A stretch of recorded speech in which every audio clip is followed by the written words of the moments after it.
So we're holding on page 10.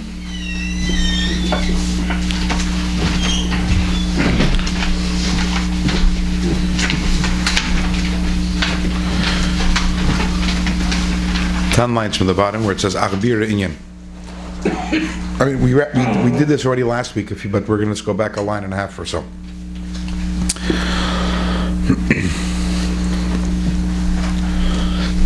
Agbir Inyan, the understanding of everything. Al-Pi Mashakasa Rabbi Chaim Vital is based on that which Rabbi Chaim Vital said. Zechaim Levracha B'Shar HaKedusha B'Eitz Chaim Shar Nun Perik Beis.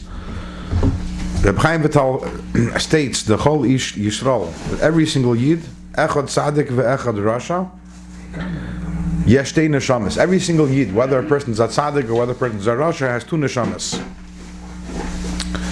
And these two Neshamas, as we're going to learn today, one is called the Nefesh HaBahamis, which literally translates as the animal soul, although that's a very misleading translation, as we'll get to, because the insinuation of the words animal soul are not exactly correct. But one neshama is called the Nefesh HaBahamis, and the other neshama is called the Nefesh HaLikis, which means the godly soul. And Rabbi Chaim Vital says every single Yid has both of them, both a tzaddik and a rasha, which is interesting. Because if you remember, last week we already learned that a tzaddik doesn't have a Yetzer Hara. Remember, we learned that? But he still has a Nefesh HaBahamis for some reason. Which goes to show you how there's a difference over here. A tzaddik does not have a Yetzer Hara, but he does have a Nefesh HaBahamis. And every Yid has a Nefesh HaBahamis, even a tzaddik. And every Yid has a Nefesh HaLikis, a godly soul, even the biggest rasha. And what's Reb Chaim Vital brings a proof from a pasuk, Diksiv, as it says in the pasuk, Uneshama Isaniya Sisi. It's a pasuk, I believe it's in Yeshaya, but I may be wrong about that, where it says, Veruach Molafana Yatoif. Hashem says that from me goes out a spirit, Uneshama Isaniya Sisi, and I created Neshamas. So literally, Uneshama Isaniya Sisi is a reference to the many Neshamas, which every single person has their own individual Neshama. But Rabbi Chaim Vital understood Neshamis Aniya Sisi to mean that every single person has neshamas. Every single person has two neshamas. Abraham Avinu also said the neshamot, or the neshamot that he made. Abraham Avinu. V'sanefesh asher asu b'charan. That's it. Right. Shtei nefashis, shehein shtei nefashis. So these two, the two neshamas means that we have two different animating spirits. The first one we're going to discuss is going to be the Nefesh HaBahamis. And then we're going to discuss the Nefesh HaLikis. Later, at some point later on, we're going to have to figure out with that order, which seemed a little... First you should discuss the Nefesh HaLikis, the godly soul, but there's a reason.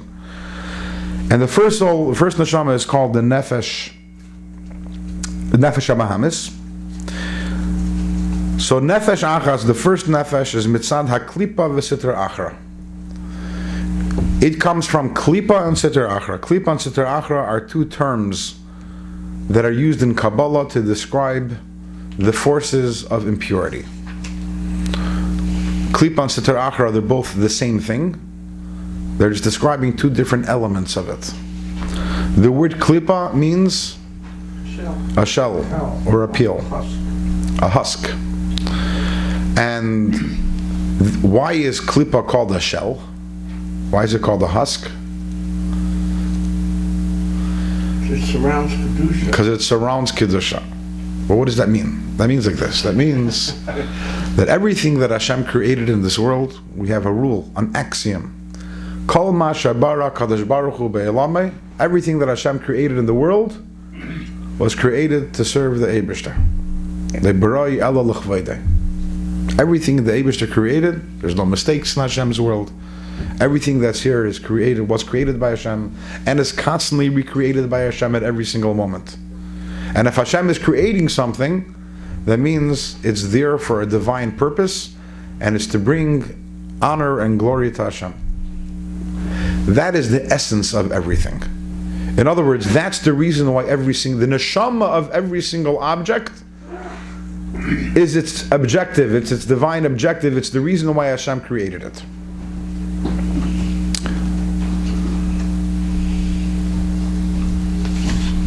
When we say that something is holy, what does that mean?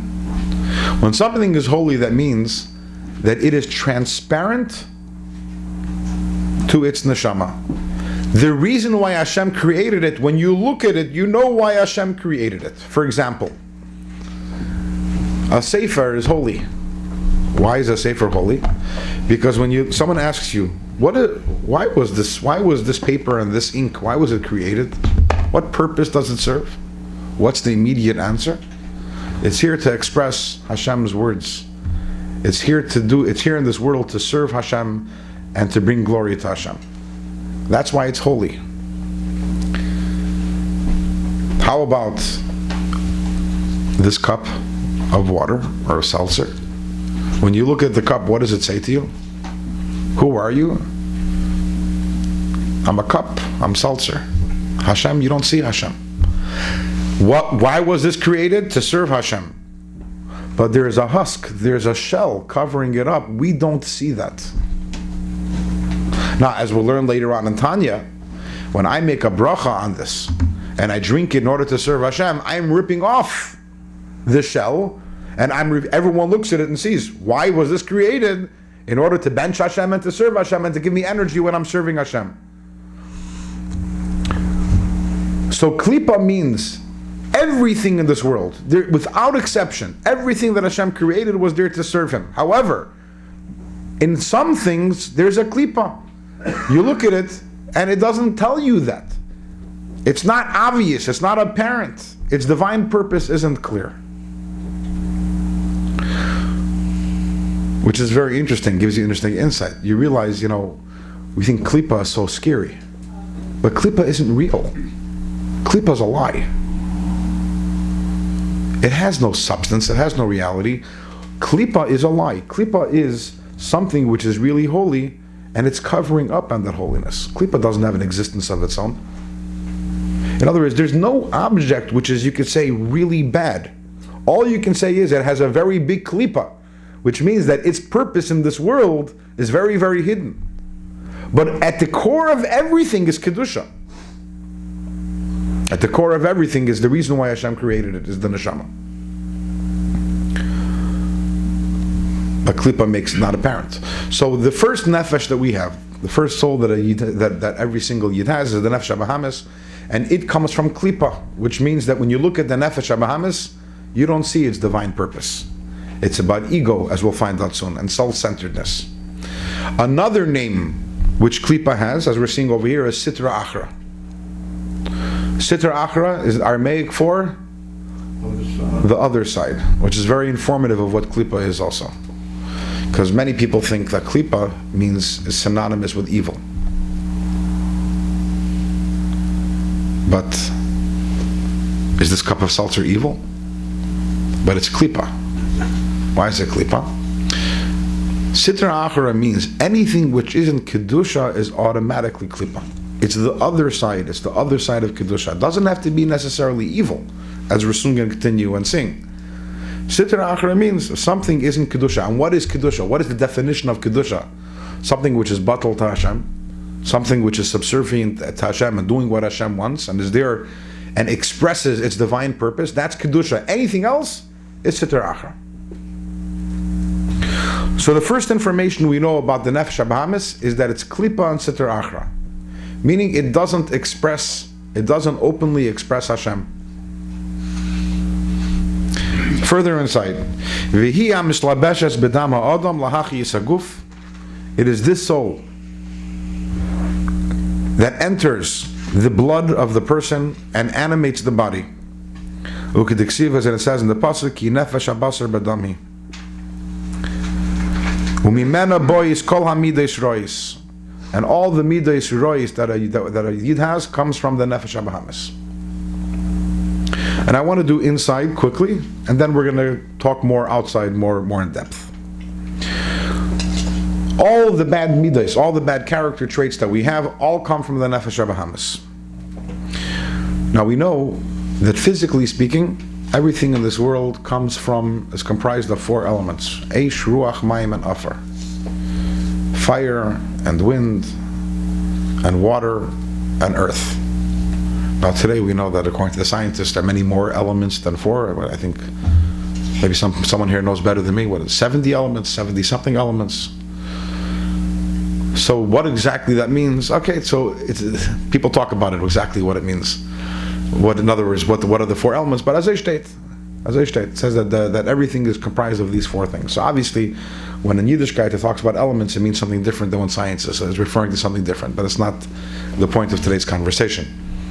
But we also know that everything in the physical world is a reflection of a spiritual reality.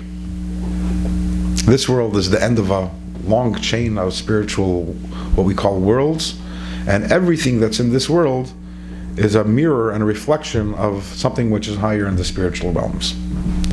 So just like the physical is comprised of 4 elements, the spiritual also is comprised of 4 elements.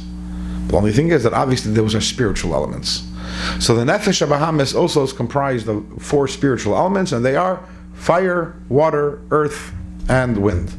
And all the Midos Reis, all the bad character traits that we have, they come from the 4 different elements of the Nefesh HaBahamis, which we're going to learn about right now.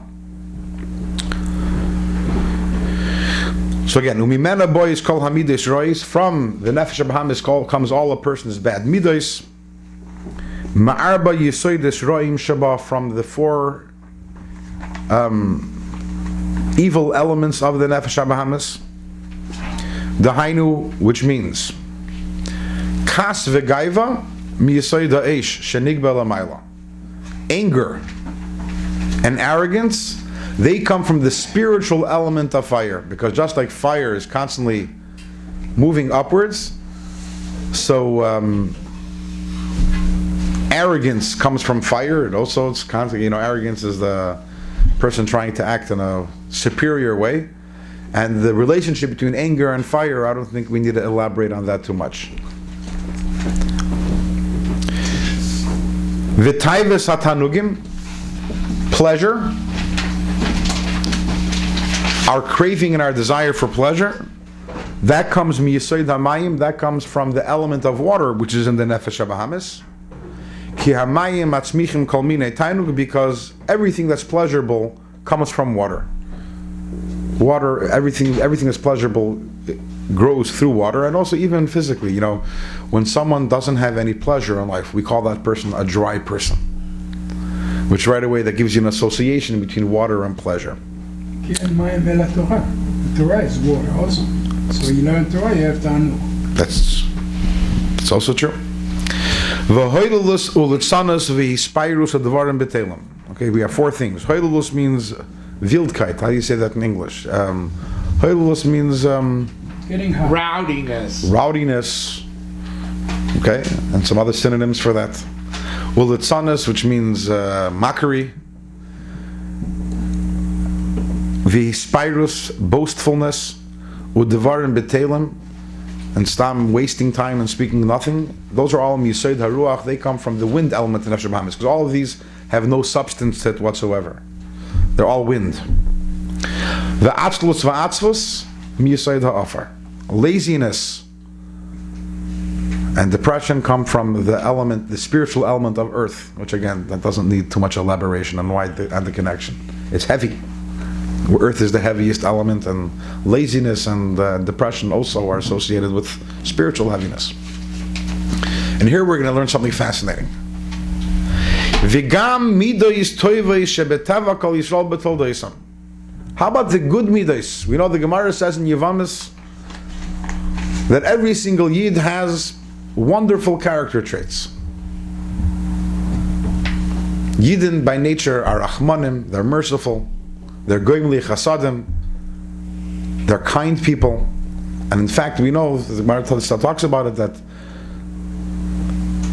there is a class of people, there is a ethnic group called the Givonim, and they refused to forgive the sons of Shaul HaMelech. It's a whole story in the Tanakh, which we don't have to go into right now. And at that time, David said, Yidden are not allowed to marry to Givonim, not allowed to get married, because if they refuse to forgive, if they don't have the trait of mercy and kindness, we don't want that gene pool to mix with the Yidden, because Yidden, by nature, well, they were Jewish. Yeah, in other words, they were Gerim. They were converts. they tricked Yeshua, and he accepted them as converts, but they exhibited incredible cruelty to Shaul's sons. And David says it's not the Jewish way. It's not the Jewish way. So the midos toivos, the wonderful, beautiful midos that Yidden have, and we all know that. We all know that Yidden are by nature kind. We're biased, so maybe it's difficult for us to give an objective opinion on whether we're kinder. And the Yidden are naturally kinder than everyone else. But actually, if you look at the numbers, if you look at the numbers of philanthropists and how much money Yidden give to tzedakah, not from a Yidden, just Yidden, it's well above what anyone else gives. I mean, percentage wise. Right, obviously, but not only percentage-wise.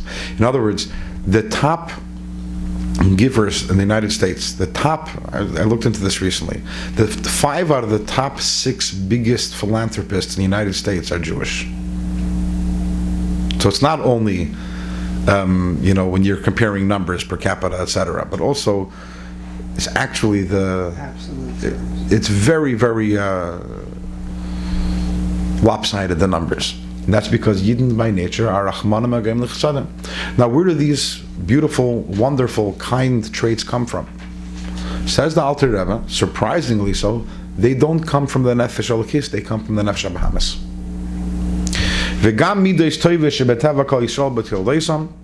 And also the wonderful positive midos that all Yidden have by nature from their birth. For example, Rachmanis Ugmilas Chasadim, mercy and kindness. Bois Mimena, they also come from the Nefesh Bahamis. Ki Yisrael, because by Yidden, Nefesh zu di klipah, this Nefesh Bahamis, although it is klipah, he me klipas noiga, it's from a type of klipah called klipas noiga. The word noiga means light, which we're going to get into in a second, or soon what that means. Sheyesh bagam kein toiv, therefore it also has positive traits to it. Vihi mesoid eitz hadas teivara. This is the mystical meaning behind eitz hadas, which is a combination of good and bad. The nefesh habahamis of a yid also has good and bad within it.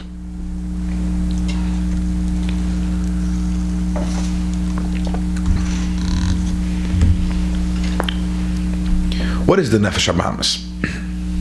We have to let's get to the core of what this is.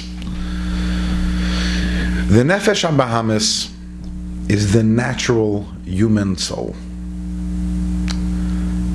And although it's called the animal soul, there's no question that the natural human soul, which is the nefesh habahamis, has very little in common with the soul of an animal. So why is it called the nefesh habahamis in that case? Because it shares a certain quality with animals. And that is, an animal, what is it interested in? Self. First and foremost and only is self-preservation and pleasure and all the others, every other self hyphenated you can add in, and it's bound by its nature and it thinks about itself. Is that evil? Some animals are not. Such as? Dogs. They think about their master. Okay. You're saying this from experience? Well, no, they're dogs that will give their lives to save, that go against their nature, their instinct for self-preservation in order to save their master.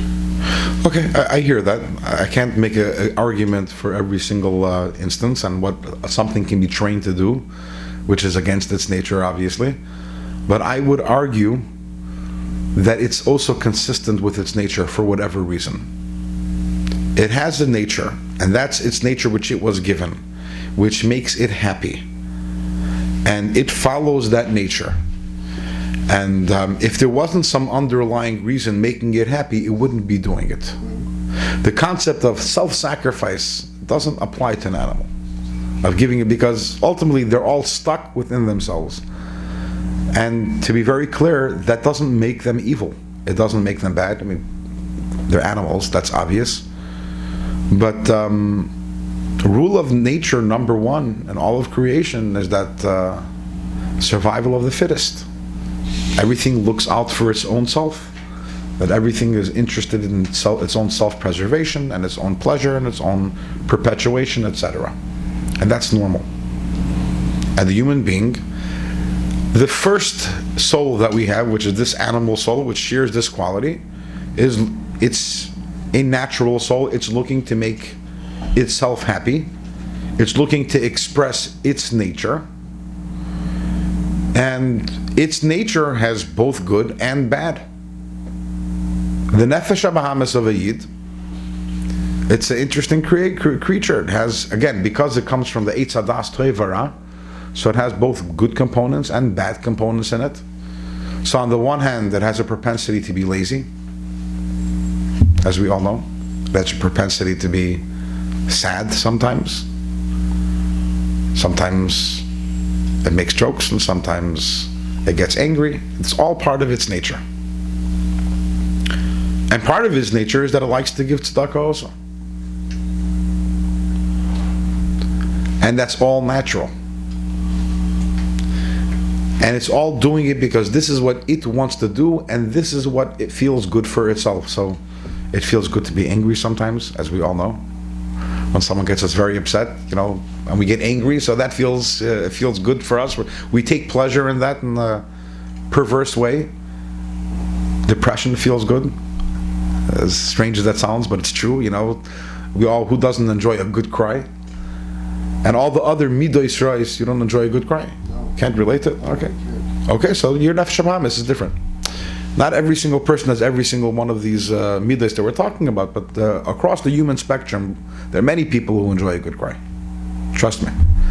And then there's kas and gaiva, and there's pleasures, and there's boastfulness, and there's making jokes and dvarim b'teilim. These are all expressions of the nature of the nefesh habahamis. It likes all these things. It enjoys them. Nefesh habahamis also likes doing nice things. It's merciful. It's all part of its nature. So the nefesh habahamis, to put it in somewhat different words, is the natural soul that we have. It's the natural soul that we have that chases whatever it wants to chase. Good or bad. It has both. It's a mixture.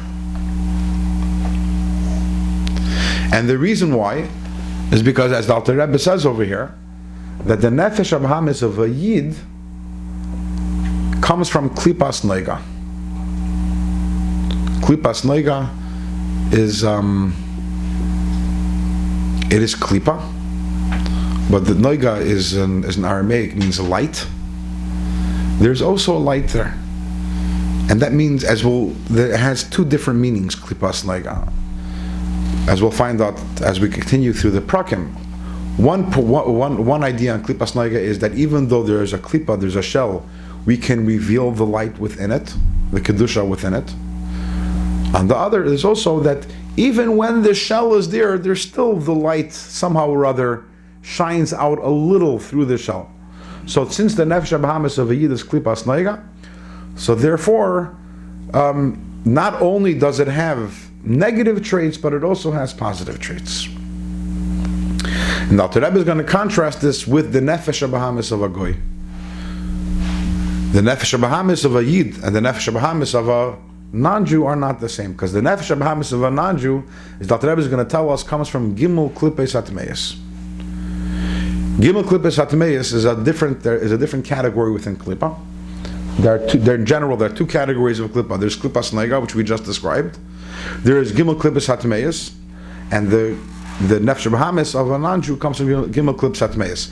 Later on, we're going to, in Tanya, and within the next few chapters, we're going to divide, you'll see the entire world into three categories. There's Kedusha, and then there's Klipah, and within Klipah, there's Klipah Noiga, and Gimel Klipah Satmeis. But right now, we're just talking about within human beings. Gimel Klipah Satmeis means there's no good. There's no elikus. No goodness. The light, the godliness within it is pretty much completely concealed. But there's some goyim that are doing good. We have some goyim are doing good. Okay, so let's look inside. Mashen ki nafshes umes ha'olam As opposed to the nefashis, the souls of goyim, hein meshar klipah meyes, those come from other klipahs. She'ein behen toiv klal, there is no good in them.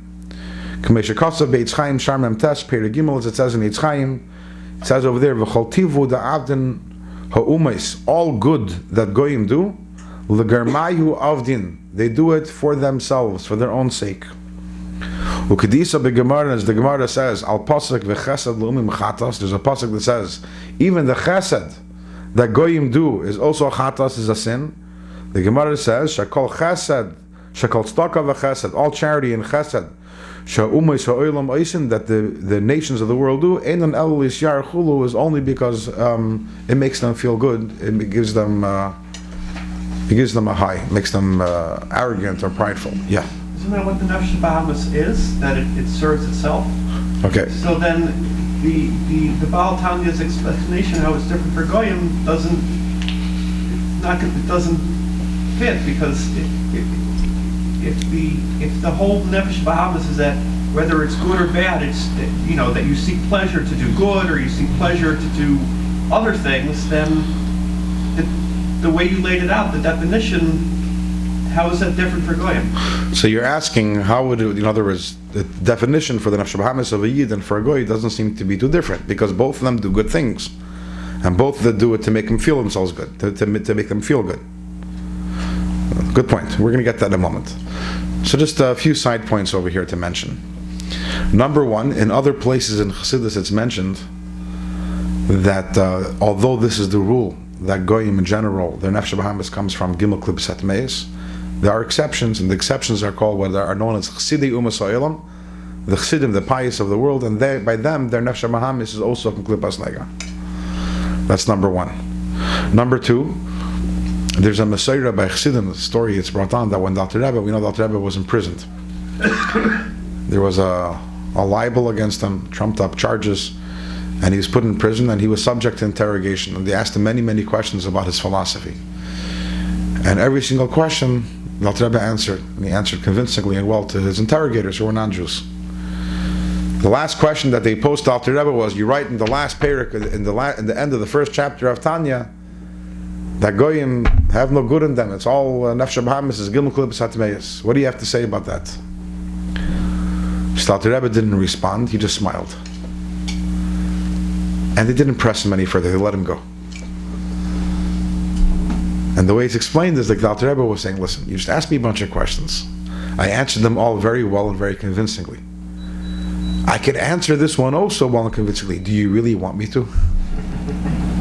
So he smiled, and they got it, and they left him alone. Why is that? I don't understand what happened. The non-Jewish interrogators, what do you mean? It's xenophobia, ethnocentrism, it's racism, it's against Goyim. What are you saying? So Dr. Rebbe didn't answer. In other words, he said, I'd rather not offend you. I could answer, I could make my case, but I'd rather not. And they understood the implicit, the tacit answer that Dr. Rebbe was giving, and they let him go. But what does this all mean? It means to say as follows. The Nefesh HaBahamis, as mentioned earlier, is natural. It's not about serving Hashem. And as we'll see soon, that is going to be the difference between the Nefesh HaBahamis and Nefesh HaLikis. And we also touched upon this last week. Nefesh HaBahamis is about what I want and what feels good to me. Nefesh HaLikis is about complete and utter bittul to Hashem. The midos toivos of the Nefesh HaLikis are very different than the midos toivos of the Nefesh HaBahamis. The good qualities of the Nefesh HaLikis, which it also has, very different. Nefesh HaBahamis is about I'm doing it. Why? Because I enjoy doing chesed. Nefesh HaLikis is not doing chesed because it enjoys doing chesed, but because that's what Hashem wants. The definition of Nefesh HaLikis is bittul to Hashem. Why? Because that's kedusha. When I do kindness because I want to, it's still klipah. You don't see Hashem over there. The definition of klipah, as mentioned earlier, is that you look at something. This is what Hashem did in a masterful way, which is unbelievable. Which Dr. Rebbe in Shaykh Umana says this is one of the biggest, called the mysteries of the world, or the greatest things that Hashem did. He says, that Hashem has midas hachesed and midas hagvura. Hashem's midas hachesed is unlimited. His midas hachesed created everything. And we can't begin to fathom how Hashem created this world and all the worlds from utter nothingness. And then Hashem used the midas hagvura to hide himself within everything. Put a klipah on everything. So Hashem is within every single thing, and everything is really about Hashem. And you look around the world, and He's there in every single thing and nook and cranny, in every single molecule, and He managed to hide Himself utterly and completely.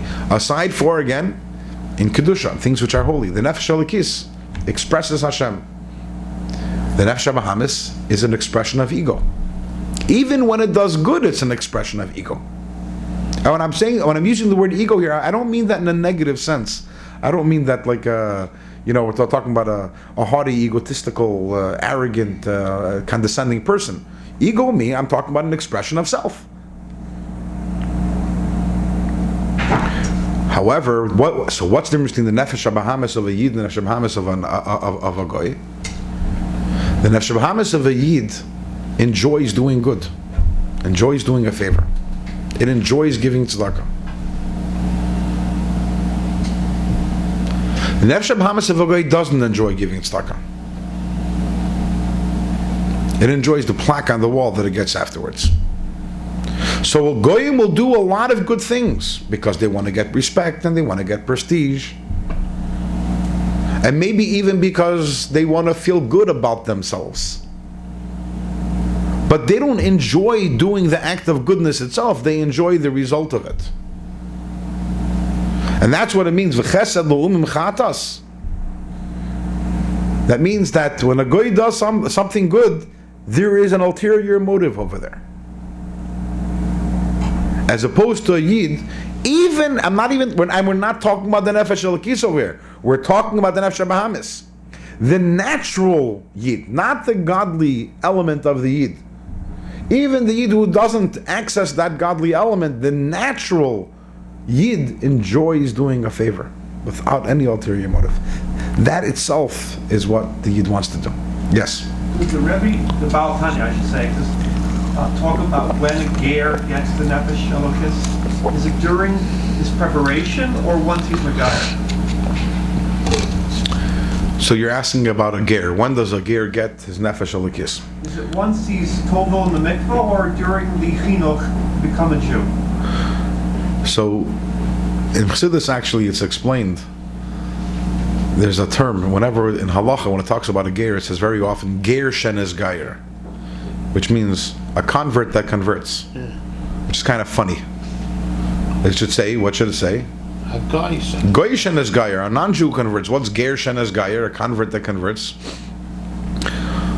So in Chassidus it's explained that someone who ends up converting, someone that ends up being this gayer, that means they always had a Yiddish neshama. But the Yiddish neshama was extremely, this Nefesh Elikis, and presumably also the higher level of Nefesh Bahamis, was hidden. And when the actual conversion process happens, that's when it becomes revealed. So let's be very clear about this. When a non-Jew is converting tomorrow, he can't be counted for a minyan, even if you're absolutely certain that he's converting tomorrow, because at the moment the Nefesh Elikis is completely inaccessible. But the moment of conversion, that's when it happens.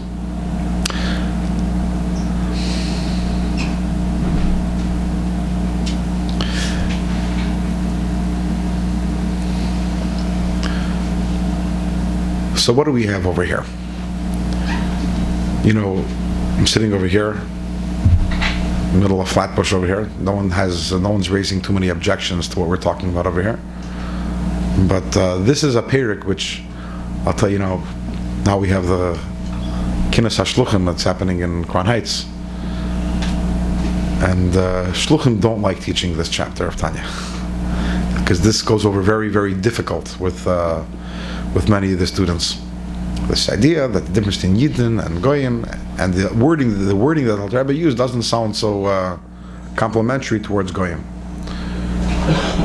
But in reality, this is not about Goy hatred. This is really about lifting the Yid up on a pedestal rather than putting down the Goy. Because the description of a goy over here, you'd go to any psychologist or you'd go to any person who studies, the human nature, they would say, yeah, that kind of makes sense. Why do people enjoy doing good? Do they enjoy the actual doing good, or do they enjoy the result of it?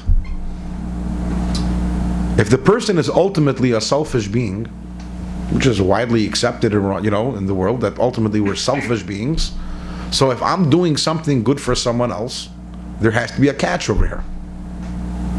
The catch can even be that it makes me feel good about myself. Lihis yair, right? It makes me feel righteous. It makes me feel meaningful. But then I'm not really taking pleasure in the act of kindness. I'm taking pleasure in how it makes me feel afterwards. Now, that seems to be a pretty accurate description of the human condition. We're not saying that goyim don't do good things. Tanya doesn't say that. They do good things. They give tzedakah. They can, but they're not taking pleasure in the act. They're taking pleasure in the result of the act. They don't do it lishma. Correct. No. Whereas the Yid, the Nefesh Bahamas, the Yid also is not doing it lishma. It's not about lishma or not. But the Nefesh Bahamas of the Yid is not worried about the result. The Nefesh Bahamas of the Yid enjoys giving tzedakah. That is its pleasure, not because of anything that'll follow. Not because it'll make it feel good afterwards and feel righteous, not because it's going to get a plaque on the wall, or because it's going to be acknowledged. I mean, all those things are nice. We enjoy them also. But a Yid also naturally takes pleasure, pashat, in giving tzedakah, and being kind, and being merciful. And to the contrary, when a Yid isn't kind, and when a Yid isn't merciful, it bothers the Yid. Because it's against our nature. It's against our nature. Yeah. This idea is in the Zohar, the distinction between the Jew and the guy? Eitz Chaim, yeah. Not the Zohar, the Eitz Chaim. The writings of the Rizal. He's been giving Makara sometimes. He didn't give a makar for this. He sure he does. Eitz Chaim, Sharmem Tes Peri Gimel. That's the source in the Eitz Chaim for this concept. And incidentally, this is what's the connection to this week's parsha with this concept that we're talking about? Anyone think? Act of chesed of buying the field. Okay. That is the true act of chesed, because Chesed Shnal Emes in the beginning of this week's parsha, buying the field. Okay. not getting anything back. And then there's a story of Avram sends Eliezer to go get Rivka. Why? What's wrong with the women in Canaan? So they're idolaters. And Lavan and Besuil aren't. Avram says, go to my family. My family. You think he's son to Yichus. Avram's family, Lavan and Besuil and Nachar, these were all idol worshippers also. They're all pagans. So what's the advantage of going to Padan Aram and getting for Yitzchak a wife over there? So the Mefarshim addressed this, and the Mefarshim explain that there's two things. There is what a person does, and a person can be taught to do the wrong thing. A person can be taught to believe the wrong thing. But then there is the midas, the natural midas that a person has, and that's genetic. Avram says, "I come from good stock. We're good people. We're good people." Over here, it's not just that they're and here the people, even if they're not Oiv Avodah Zarah, because Avram Avinu made a lot of Gerim, a lot of Banyan Honor, Eshkol, and Mamre. They don't have the same midas toivus. They don't have the same wonderful midas as my family has. That's the Yiddish midas toivus, the Yiddish nature, and that's what Avram was looking for. And Eliezer, not only did he wanted to make sure that the girl that he's getting Taka exhibits these midas. So he didn't, you ask, he could have gone to. If a goy becomes a ger, does he automatically develop those midas that a person who's born a Jew has? Apparently so. You're saying that if a non-Jew becomes a ger, does he develop those midas? In other words, from the Nefesh Bahamas, it's obvious that when a non-Jew becomes a Yid, see, this is a big chiddush here, right? Because we all think that when a non-Jew becomes a Yid, they get a Yiddish neshama, which is true. But based on what Al Rebbe is saying over here, there's another chiddush. You have to also get a Jewish Nefesh Bahamas. It's not enough to get a Jewish Nefesh Elikis. which, by the way, Goyim don't have an Nefesh Elokis at all. Goyim have a Nefesh Bahamis. That's their one soul. A Yid also has Nefesh Elokis. You said he had it inherent, but it wasn't revealed. And when he comes Megayer, then his Jewish neshama, which he had concealed, becomes revealed. Right. So apparently, so you're saying there's also another nukuda. If you remember, I said earlier that it's brought on in Tais Chassidus that Chassidei Umas Ha'olam, also their Nefesh Bahamis is also klipah neiga, which means to say that there are Goyim out there. And I would venture to say that as we get closer and closer to Mashiach, that's more and more Goyim are Chassidei Umas Ha'olam. That their Nefesh Bahamis is also from klipah neiga, which means that they also take pleasure in doing good. So maybe to go back, is it possible that maybe someone who was destined to be a ger, they're also Chassidei Umas Ha'olam, and therefore their Nefesh Bahamis would be klipah neiga? And if that would be the case, then the Nefesh Bahamis can remain the same, and when they become a ger, all that's needed to be added is a Nefesh Elokis. Yeah. So you're saying some Goyim have this Nefesh Elokis? No. Are you referring? No, I didn't say that. I didn't say that there's some Goyim that have a Nefesh Elokis. I said there are some Goyim whose Nefesh Bahamis is of klipah neiga, and therefore that's parallel to what Yidden are. Would that be like someone who's B'nai Noah? You're talking about such a person? The words used is Chassidei Umas Ha'olam, the pious of the Goyim. And as we know, for example, during the Holocaust, there famous Goyim who... Schindler list. Schindler? My grandfather was on Schindler's list, my mother's father. Yeah. So, yeah. So that's why when the fifth Mashiach knocks on your door an hour, all Jews are all smiles. The Nefesh Bahamis, as we mentioned, it has Midas Toivais and Midas Reis. It has both. It's in a mixture. So that's why when the first Mashiach comes, the Nefesh Bahamis is smiling and happy to give. And when the fifth one comes, it's not so happy. The Nefesh Elokis is always happy to give. So Avram goes to Padan Aram, as mentioned, this week's Parsha. Not Avram, Eliezer. And he wants to find this girl who's going to have tremendous Midas Toivais.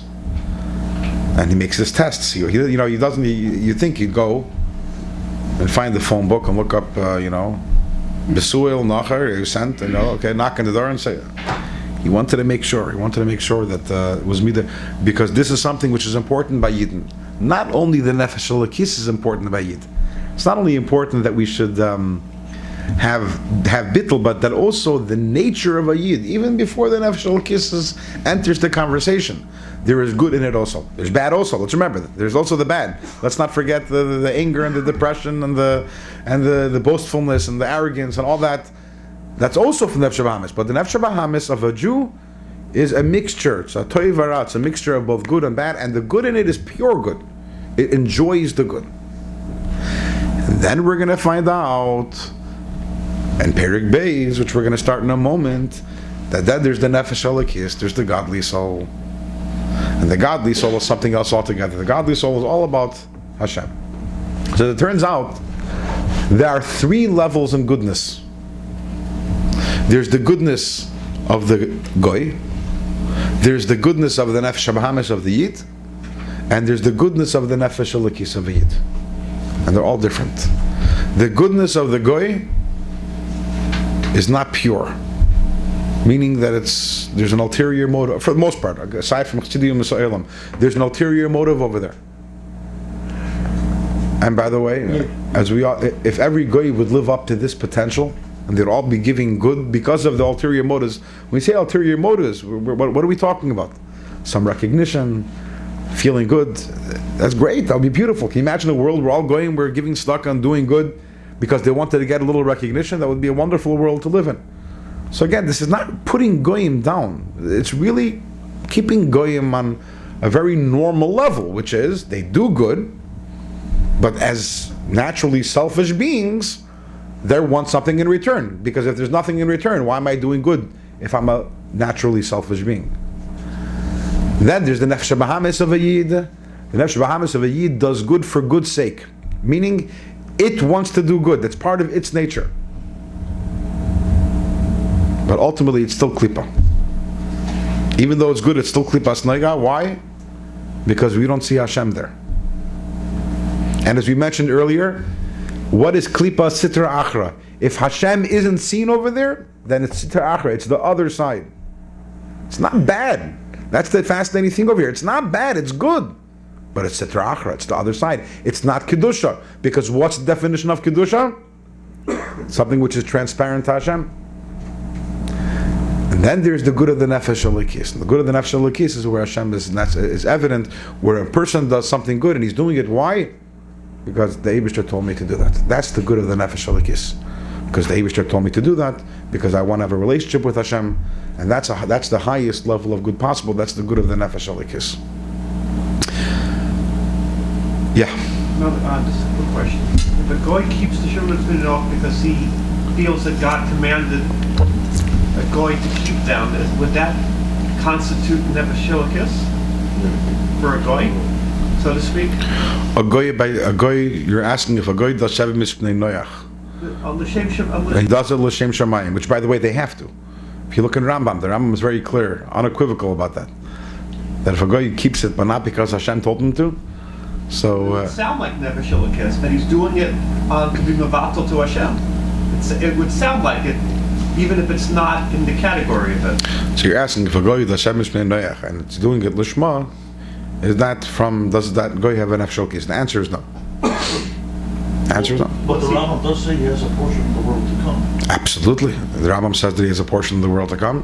Chassidim Masaylim have a portion of the world to come, 100%. If they do it for that purpose. If they do the Shem Shnei and they do it with proper intentions, but that's not a nefesh elikis. You know, we're complex creatures. The human being is a complex creature. And the ability for complete bittul is only by a yid. A goy can have a degree of bittul perhaps, but there's always that yeshes, the selfishness mixed in, because the goy is incapable of escaping that. And that's not a flaw in the goy. Hashem created certain klipahs, and that klipah it's stuck in what it is.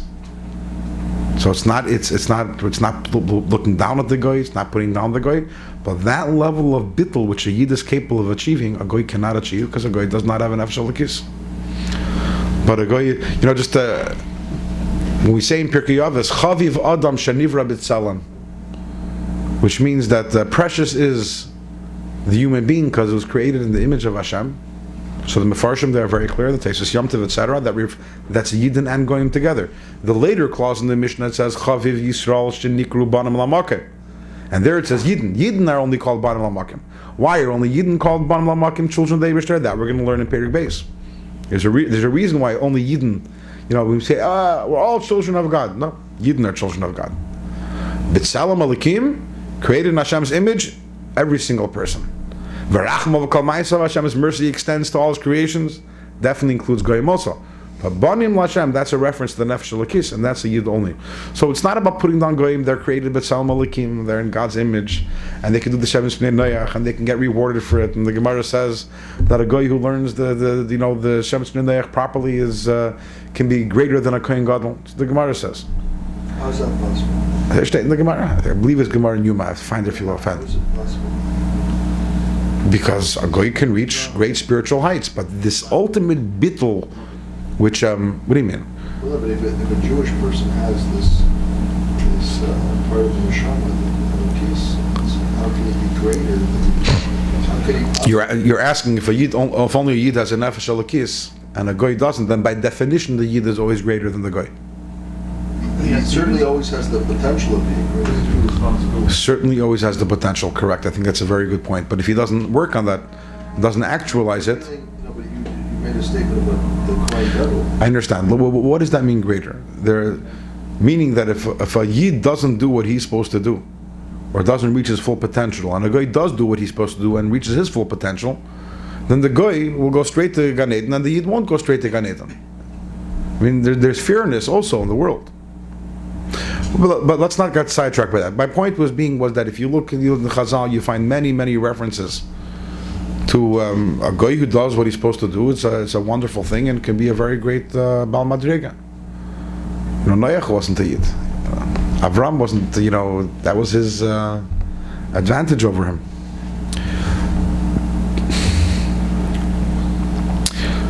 You know, and Abir is saying this again. This gives us an incredible understanding of what Tanya is all about. Because it really, really raises the bar.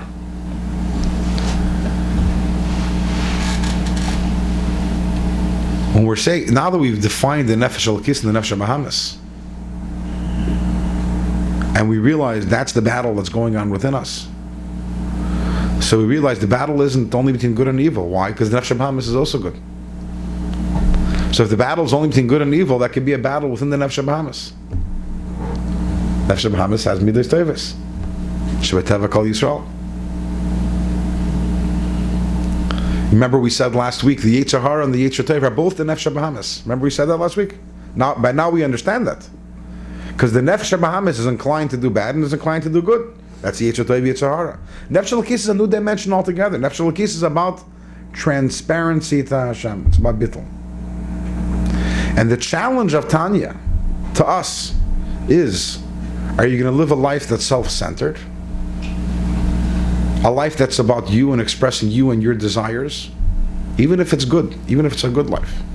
That's a life of the Nefesh Bahamis. Or are you going to live a life of the Nefesh Elokis, where Hashem is transparent in your life, and you're bittul to Hashem?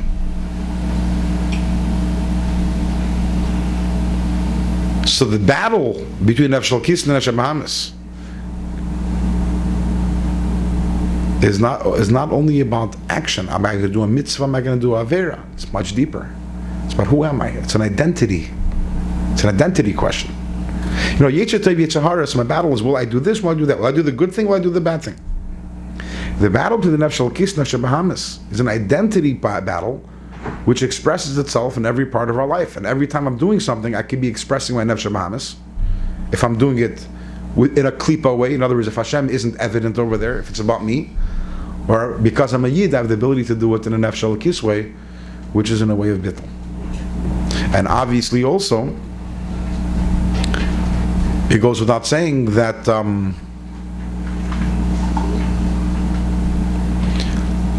and this is something you'll be hearing from me many times in the weeks and months to come, that whenever we take something to an extreme, we're setting ourselves up to fail for failure. Whenever we, and maybe I've mentioned this already before, that when we look at things as black and white, we're setting ourselves up to fail. Okay, so what's my life going to be? Is my life going to be an expression of myself, or is my life going to be transparent to Hashem? And every act of mine is going to be infused with bittul, subjugation and subservience to Hashem. When you look at it that way, if those are the two options I put before you, then everyone here is going to say, I give up before I begin. It's so the challenge of Tanya is not it's not about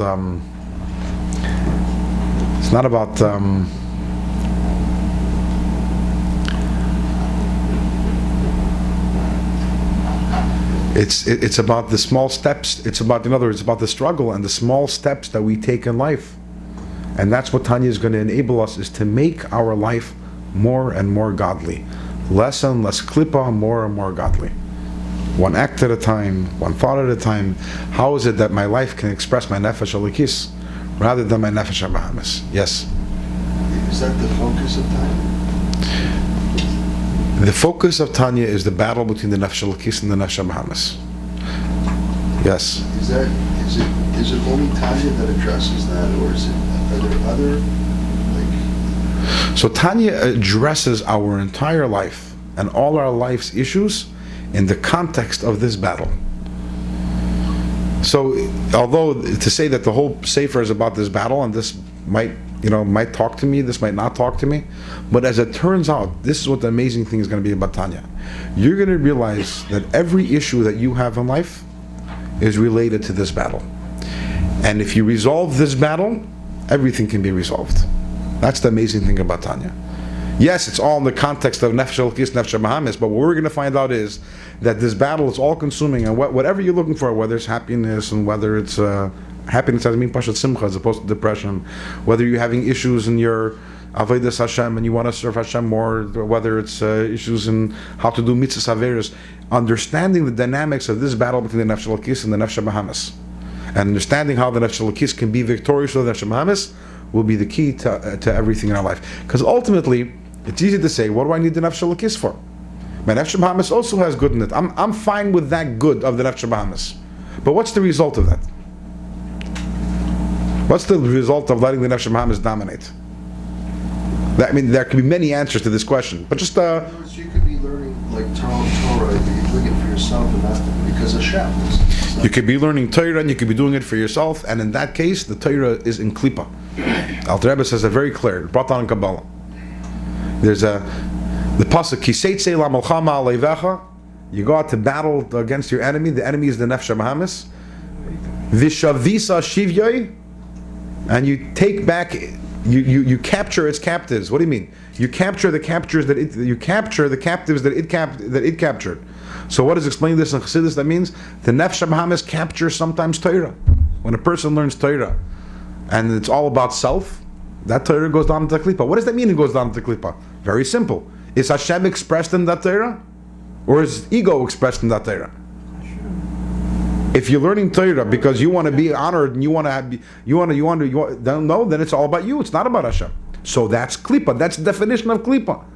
Here you took something which is intrinsic. This is mind blowing. You took something which is intrinsically holy, something which actually expresses Hashem, and you managed to make it about your ego. Yeah. So I'm just so curious. I have this question. I know about Trevor also. I heard him say, I quoted, he said, "He who learns Torah for selfish reasons becomes like a bomb, destructive." But becomes like. I heard him say becomes like a bomb. He says if somebody learns Torah for selfish reasons, right, it becomes like a bomb. That's what he said. No, he didn't. I heard a video of him saying that. But it's interesting. When I went to the Ohel of the Rabbi last year, they had him quoted saying that. I heard him say that they had a plan saying that. I didn't hear him live say that, but it was a video saying that. But I guess what he probably meant was if a bomb is destructive. I guess if he probably meant that somebody is learning Lekanta. If there's a fine line between... If you, after class, come to me, I want to show you what it says in Tanya about that. And it's very clear in Tanya. That That's my question, but maybe he meant the Rebbe, if somebody is learning more... No. It says L'shum Pniya. He's saying Lekanter maybe. Lekanter means to embarrass Tanya. Okay, this is a little off. This is going to be the subject of Tanya. The end of Perek Lamed talks about this topic. Yeah. But at the end of the day, he's very clear over there that even when you learn Torah, you learn goes into klipah, you should still learn. Right. That's what I was wondering. Because you know why? Because it's still Torah, and when you do tshuva, you're going to pull it out of the klipah, and you will do tshuva. Everyone does tshuva. But this is a little going on. Everyone, begilgul zay, begilgul lacher. Whether in this gilgul or another gilgul, there's the divine plan. You can't mess it up. You can delay it. You can't mess it up. Everybody does tshuva. It's reassuring. So the problem is if we stay with the Nefesh Bahamis, and I say my Nefesh Bahamis has good, yeah, but the Nefesh Bahamis also has bad. So where are you going to draw the divide? A life lived by the Nefesh Bahamis is not an effective life. It doesn't work. Why? Because it's a life which is about me expressing my natural self, and there are good components to my natural self, but there are bad components. You focus on the good and you stay away from the bad. That's not possible. If your life is devoted to your natural self, then you're not going to be able to make that division.